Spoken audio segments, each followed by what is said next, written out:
Kamusta mga kapafeds? Welcome po muli sa isa pang episode ng MWF Action Novela TV sa Gank at sa Rock of Manila. Ako ang inyong backstage chismosa, si Trisha Ligaya, at kasama natin para makipagchismisan ang Hustle member na si Danny Zamora.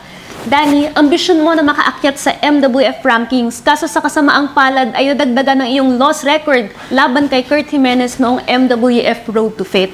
Ano masasabi mo tungkol dito? Totoo yan. Nakaya ko makarating sa tuktok ng MWF.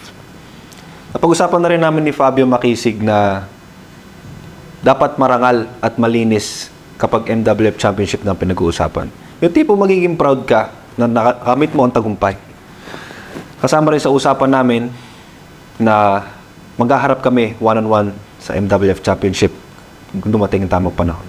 Kaya sa main event ng MWF Action Novela TV episode na ito, haharapin ko si David Ravena. At ipinilagay ko sa kontrata namin na walang hassle o oro plata mata ang nasa ringside. Marangal at malinis. Tagaan nyo sa bato.